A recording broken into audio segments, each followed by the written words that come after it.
press briefing after the very violent attack and assassination attempt by government through the Kenya Police Service today in Wetima, Othaya, where we had gone for a church service. And I want to correct that media stations earlier reported that attack by unknown people. It is not unknown. This attack was by the police, and we'll give you the details. Let me give the background to these vicious attacks and assassination attempts to take my life by President William Ruto and his rogue administration. After successfully hounding me out of office through bribery of members of parliament and members of the Senate, the president and his administration has attempted to assassinate me several instances. In November 2024, gangs from the Mungiki sect under police escort attacked me in Lemuru viciously and almost killed me. I was saved by the people from the area. Images of those who attacked me have been all over. Since then, nobody has ever been arrested. On December 2024 in Shamata, where I had gone for a Thanksgiving ceremony for the local MCA in Nyandarua, an inspector of police hurled tear gas canister at me to create mayhem and to give room to goons to protected us. I reported this incident to the Inspector General of Police, Douglas Kaja, who is my neighbor here. Nothing has ever happened. In April 2025, I got information that William Ruto had instructed the DIG, his tribesman, Mr. Langat, to make sure there is no police presence in Mweki Church, where goons had been organized by Governor Sakaja to come and attack me and kill me within a church. Again, members of the public and my security protected me, and the goons did not achieve what they had come to do. Earlier in February, goons at a police escort attacked Pastor Dorcas, my spouse, in Kabuji grounds when she was preaching, where there was a crusade. Again, today, nothing has ever been done. In July, when I was in the United States, my team of Senators Joe Nyuto and John Medho of Nyandarua, Victor Monyaka, the former member of parliament for Machakos Town, were attacked by police with live bullets. This matter was reported to IPOA. Again, no action has ever been taken. On my arrival from the United States, members of parliament in Nairobi were facilitated by Kipchumba Murkomen, the CS for Interior, had staged a very daring attack on me under police supervision. Police were supervising the attack in a helicopter from the air. And I was not allowed to address people, and I was viciously attacked. Again, no action has ever been taken. In Narok Town, during the by-elections I went there for campaign, police officers, under the command of Betty Maina, the women rep for Muranga, and her two bodyguards, whose details I'll give later, attacked me viciously with the live ammunition and tear gas. We reported this matter. Again, nothing has ever been done. Just after the by-elections, I went for a Thanksgiving ceremony in Kariobangi PCA Church. Again, goons descended on us under police escort. And when they were overwhelmed by members of the public and my security, the police assisted them. Police lobbied tear gas canisters inside the church to enable the guns come inside the church. They were repulsed by members of the public, and we escaped without being injured. Women and children were hurt inside that church. Immediately thereafter, William Ruto declared that goons will never be allowed to attack anybody or to go to church, and instructed IG Kaja to make sure that will never happen.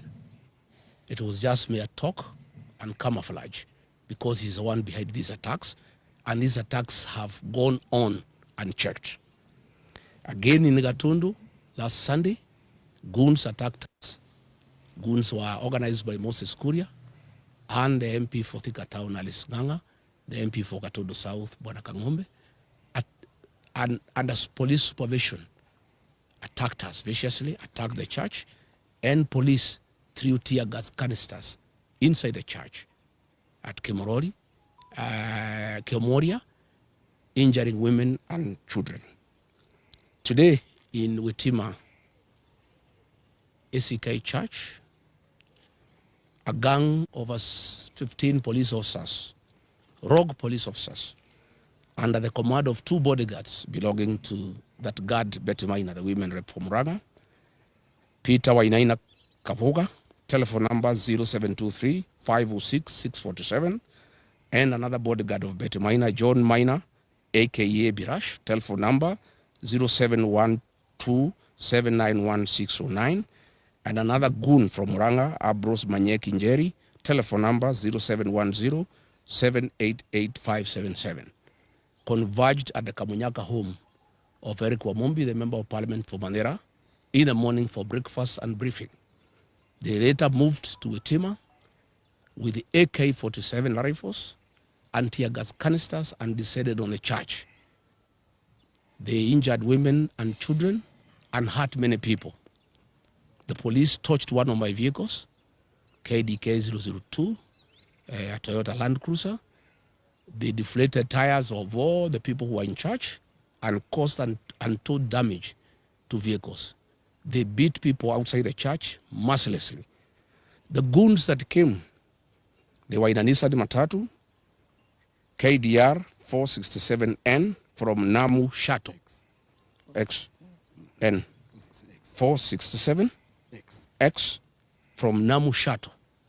These are the people who attacked the church, and they had AK-47, and we have corrected some cartridges, 7.62 millimeter. They are here from AK-47, and they had come to kill, and they were baying for our blood.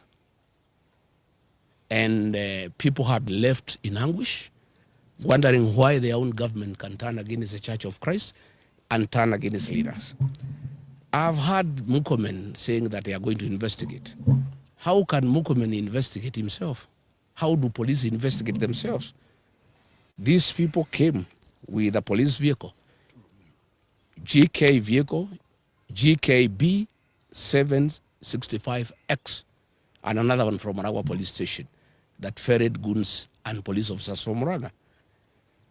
After the attack, the goons have retreated to Amombi's home in Kamunyaka, where they are now, together with the police, where they are having lunch and drinks. So Murkomen cannot tell the people of Kenya that they are going to investigate anything. The police cannot investigate themselves. These police officers are known. These officers attached to Betty Maina are the ones that attacked us in Kagio. They attacked us in Narok. They attacked Senator Nyoto in Muranga, and they have attacked us today. The vehicles number are here, Kipchumba Murkomen. These police officers' images are circulating on social media. So what are you telling us? You have asked the IG to investigate. You cannot investigate yourself. This is a government attack, well known to Kipchumba Murkomen. Stop pretending that you are shocked that a church can be attacked. That is pretension. I want to thank the church members of Witima ACK Church for going down on their knees and praying that we are not killed. And God heard their prayers. Although bullets were raining like heavy rain, none of us was injured. Women, of course, and children have fainted because of tear gas. But we want to thank the church. And I want to tell our people to continue praying. God is in control. God is in control. And all these things will come to pass. I want to ask Murkomen, for 40 minutes, police attacked the church. Where were the local police officers from Udaya police station? 200 meters away. Which is 200 meters away from where we were. How can an attack on a church take place with live bullets and tear gas for 40 minutes? And then the CS Interior is saying he's going to investigate.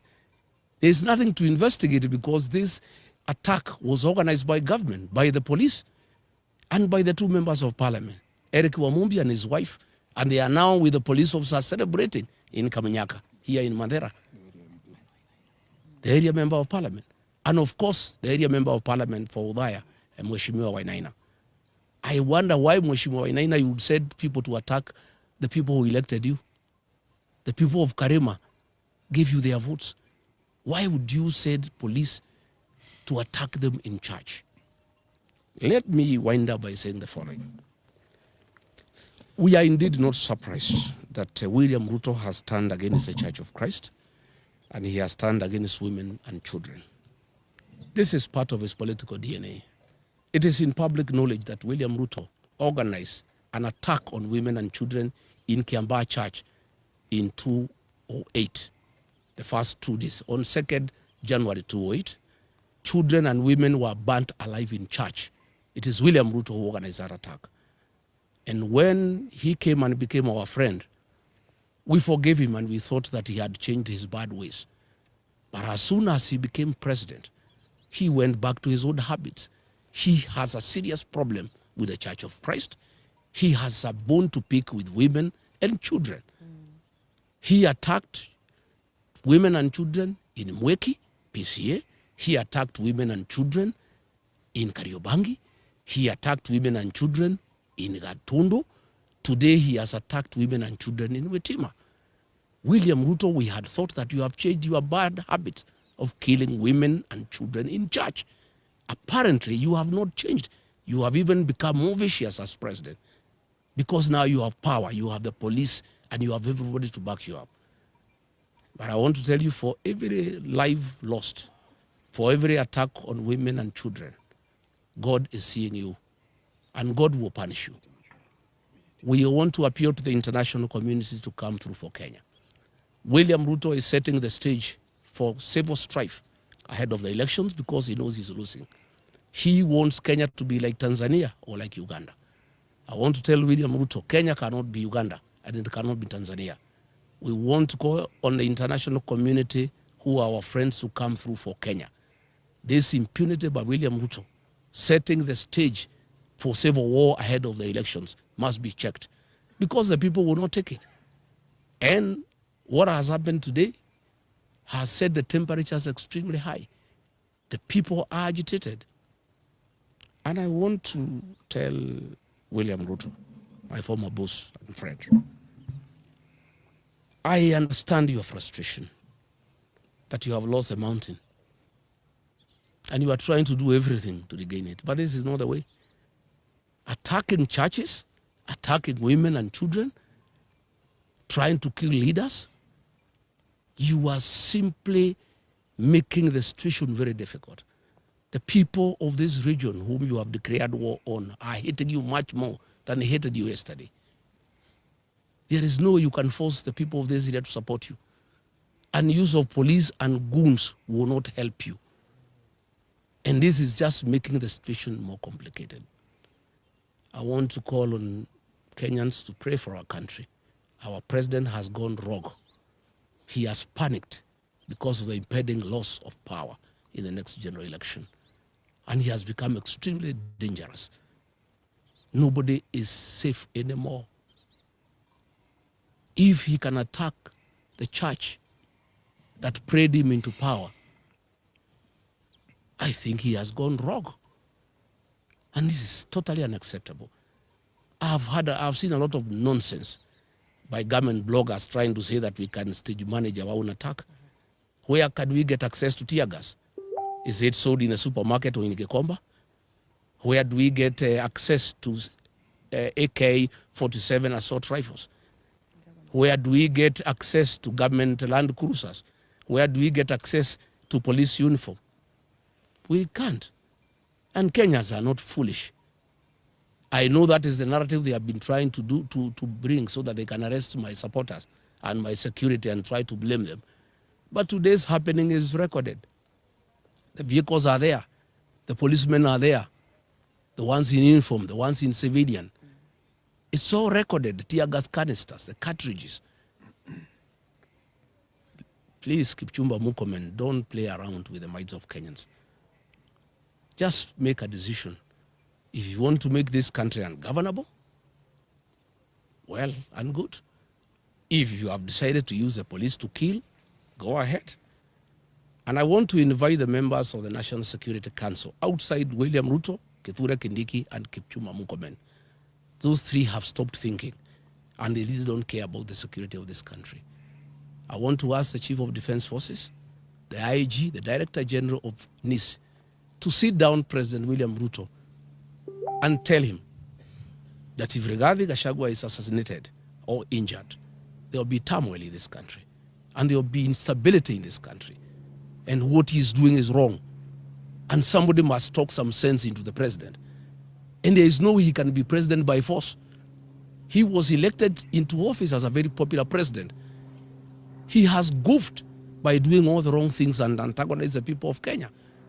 And when he is in a hole, the first thing you do, you stop digging. He's digging further by unleashing violence on the Church of Christ, on elected leaders, on women, on children.